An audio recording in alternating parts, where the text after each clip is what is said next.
Mesdames, Messieurs, bienvenue dans ce bulletin d'information. En bref, les résultats de l'examen du baccalauréat de juin 2025 seront annoncés le mercredi 9 juillet. La correction des copies a débuté ce lundi 30 juillet et se termine le 5 juillet. Les épreuves facultatives auront lieu le 12 juillet prochain, suivies des épreuves physiques, voilà, j'y arrive, et sportives les 14 et 15 juillet. La deuxième délibération est prévue pour le 16 juillet, les épreuves orales les 18 et 19 juillet et la dernière délibération le même jour. Les relevés de notes seront distribués les 21 et 22 juillet 2025. Au total, 119 588 candidats ont participé à l'examen, dont 35 667 filles et 43 921 garçons ont composé au plan national pour la session de juillet 2025 de l'examen du bac. D'une information à autre, à la suite de ces propos controversés tenus à Parakou évoquant un prétendu détournement de fonds publics au sein de son département ministériel, le ministre de l'Énergie, de l'Eau et des Mines, Paulin Akpona, a été déchargé de ses fonctions par le chef de l'État.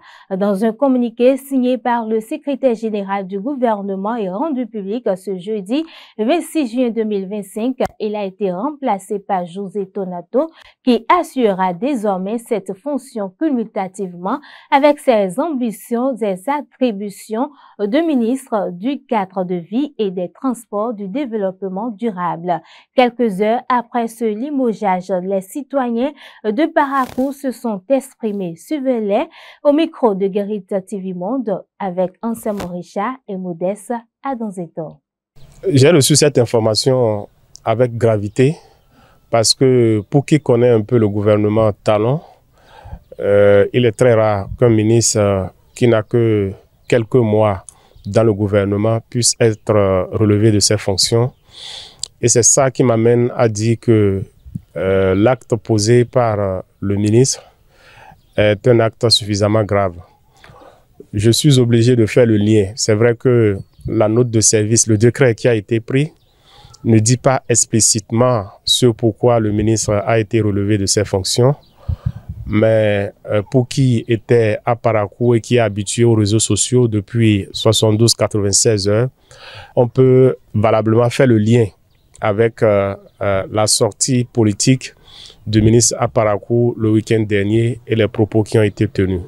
Donc pour moi, c'est un acte suffisamment grave et ce limogeage-là prouve clairement que le chef de l'État tient à garder la BAC jusqu'au bout. Une déclaration pareille, même si le ministre s'est fondé sur des preuves qu'on suppose irréfutables, il n'a pas reçu mandat pour le dire. Et vous savez très bien qu'en politique, chez nous, on ne marque pas contre son camp. Le ministre Akpona est membre du bureau politique du Bloc républicain et son prédécesseur à ce poste-là est également membre. Enfin, c'est vrai qu'il est suspendu, mais il n'a pas encore officiellement démissionné du Bloc républicain. Donc, ils appartiennent à la même famille. Et lorsque vous appartenez à la même famille politique, il n'est pas indiqué que vous attaquez un membre de votre propre famille. L'autre chose, c'est que le gouvernement de la rupture s'est évertué pendant plus de 9 ans maintenant à montrer aux Béninois qu'il est un véritable artisan de la lutte contre la corruption et que toutes les actions qui sont posées dans la transparence. Lorsque vous êtes un chantre de la lutte contre la corruption, lorsque vous punissez les actes de corruption qui ont été perpétrés au sein de la société civile et des hommes politiques eux-mêmes, et on entend ce que le ministre Akpona a dit, on se dit d'office que peut-être que le gouvernement en place protège ses enfants, protège ses militants. Parce que si lui, il est au courant de ces malversations-là, on peut supposer qu'au Palais de la République, on est peut-être également au courant. Et le fait de ne pas réagir pour punir, si les actes incriminés sont vérifiés effectivement, ça prouve qu'il y a du 2 poids 2 mesures. Monsieur Beaucoup, on ne doit pas terreur du limogeage de quelqu'un, mais je l'ai reçu avec beaucoup de plaisir. Beaucoup de plaisir dans le sens que quand le jour que le ministre a parlé à Titiro et à Koroboru, quand j'ai eu les informations, j'ai été vraiment choqué. Très choqué par les propos du ministre.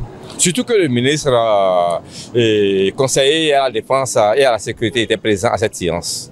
On ne peut pas nous dire que Titiro, Okedama n'ont rien eu dans le projet de la phase 2 de l'extension de loi Parakou. J'ai dit non, quand même. Quand même. Il faut oser le dire. Dans les investigations, nous savons que Titiro, Okedama et Orutokaru ont eu pas moins de 64 km de mes informations. 64 km, c'est 3 quartiers pour le projet Alpha phase 2. Mieux, ils auraient pu avoir beaucoup plus. Mais s'ils n'ont pas eu beaucoup plus, à qui la faute? Moi, je n'accuse pas le ministre Adambi. Alors, nous savons bien que le 21 février 2021, ce projet devait être lancé à Parakou. A été lancé même à Parakou sur 610 km. On a attendu pour que le projet se réalise par l'entreprise CGC Togo, mais impossible. C'est après qu'on vient nous fait comprendre que l'entreprise a été déclarée défaillante. Et on a recruté un conseil des ministres, après le conseil des ministres de août 2023, une autre entreprise qui est l'entreprise Agi, qui est actuellement sur le terrain, qui agit positivement pour donner l'eau aux populations paraquoises. Mais quand on vient nous dire, un ministre de la République vient nous dire, par exemple à Parakou, que Titirou, Okedama n'ont pas eu de l'eau, je dis non, c'est aberrant, vous m'excusez. Nous ne sommes pas d'accord. Même si ce sont les populations qui l'ont dit, la moindre des choses, il aurait pu se rapprocher du directeur départemental de l'eau, de la SONEB du Bargou, il aurait eu des fiches fiables. Voici les conséquences. Et je crois que si le chef de l'État l'a fait, c'est pour la bonne cause, parce qu'il ne faut pas laisser continuer ça. Au-delà de tout, on ne peut pas dire que le ministre Sam Seydou Adambi n'a rien fait à Parakou. Non, quand même. Moi, je suis choqué. Donc, je crois que le chef de l'État doit aller beaucoup plus loin que ça même encore. Bon, ça ne m'a pas étonné. Parce que ça veut dire qu'il ne connaît pas avec le chef qu'il est. Quand on s'est parlé, il doit prendre l'exemple de l'ex-ministre Hervé Romain du transport. C'était sur le terrain qu'on l'a limogé aussi. Quand on vient sur le terrain, il faut savoir parler. Tu vas venir trouver l'autre à fini. Mais toi, tu continues. On dit l'État est une continuité. Toi, le nouveau ministre, quand tu viens, c'est au bout de l'ancienne côte que l'on tisse la nouvelle. Et tu t'es mis directement à critiquer tout ce qui ne va pas. Moi, j'ai vu que le président a raison de le limoger, parce que ça va le compromettre. Et d'ailleurs, ils ont mis les campagnes dedans. Je ne sais pas si les campagnes sont déjà lancées. Si vous l'avez bien écouté, ce qu'il a dit, ce n'était pas normal sur le terrain. Sachons raison garder. Ce n'est pas tel qu'on est venu avec cette vigueur, cet engourement qu'il faut attaquer les autres. Non. Comme l'a dit le président de l'ONG Alcré, on est fort pour un temps. Et le reste du temps, on deviendra faible. C'est ce pouvoir. En 2026, autre personne peut être le président, autre pouvoir va revenir. Et c'est comme ça, nous devons cesser la haine. Nous ne faisons plus la politique de la haine. Faisons la politique du développement. Échange d'idées.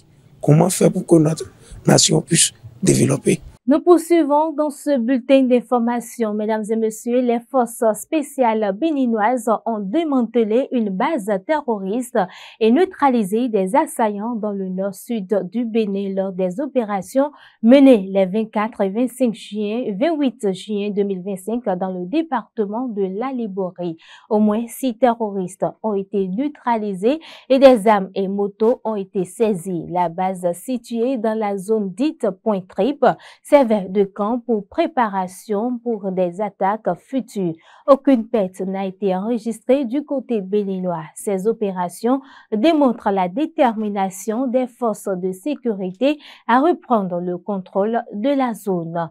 Dans un autre registre, à Porto Novo, la saison des pluies complique le quotidien de plusieurs habitants. Certaines voies deviennent de véritables pièges pour les usagers. C'est le cas, mesdames et messieurs, de celle qui relie Accra-Missirité à la capitale en passant par à Boukanou. Notre équipe s'y est rendue. Voici le constat fait pour vous. La route reliant le carrefour à Boukanou à Ressou, située entre les communes de Porto Novo et d'Accra-Missirité, est devenue un véritable calvaire pour les usagers. Déjà difficile à emprunter en temps sec, en raison des innombrables nids de poules, la situation s'est considérablement aggravée avec les récentes pluies, rendant cette voie quasi impraticable.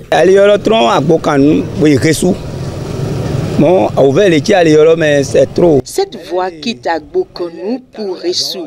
Les difficultés que nous rencontrons sur ce tronçon sont énormes. Dès qu'il commence à pleuvoir, c'est la catastrophe sur cette voie. La circulation devient presque impossible. C'est trop dur.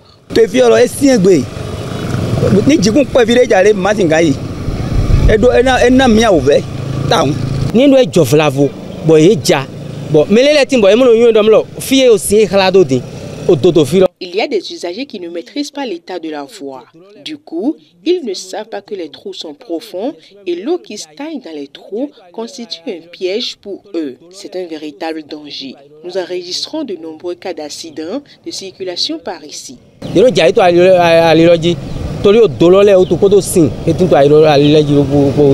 Cette dégradation accentuée constitue un danger non seulement pour les véhicules soumis à une usure prématurée et à une perte de puissance motrice, mais aussi pour la sécurité des usagers qui risquent d'être victimes d'accidents de circulation. Ces difficultés quotidiennes poussent les usagers à lancer un appel pressant aux autorités locales, les exhortant à prêter une oreille attentive à leurs doléances.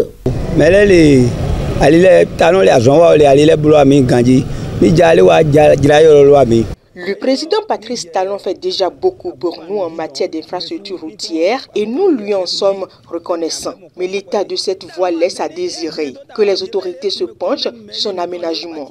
Ce sera pour le bonheur de tous.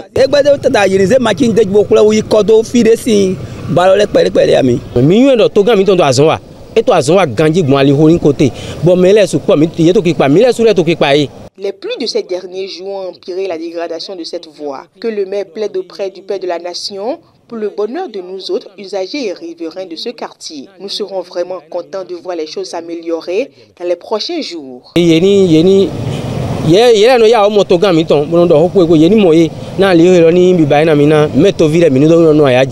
est important que ces signaux d'alarme parviennent aux autorités compétentes. Les conditions actuelles de cette route nécessitent une intervention urgente pour limiter les souffrances des populations qui l'empruntent quotidiennement. À présent, je vous invite à suivre le condensé de l'actualité internationale. Au Togo, au moins 7 personnes ont été tuées, de nombreuses autres blessées lors des récentes manifestations anti-gouvernementales à Lomé. C'est le résultat du premier décompte que des groupes civils ont communiqué dimanche aux médias. La capitale togolaise est le théâtre de violentes protestations populaires depuis quelques jours contre la répression des voix critiques, la hausse des prix de l'électricité et une réforme constitutionnelle qui consolide le pouvoir du président Faure Esozima-Yacingbe, aujourd'hui âgé de 59 ans.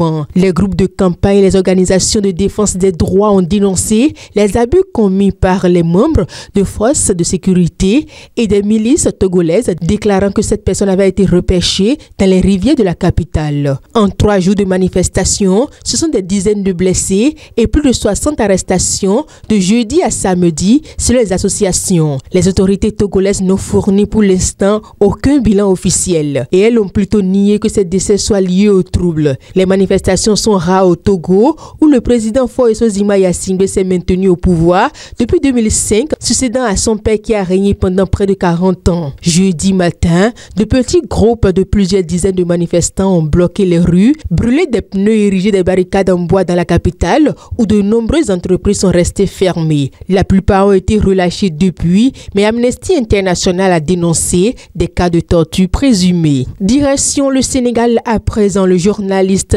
Bachir Fofana en garde à vue. Une mesure disproportionnée et alarmante.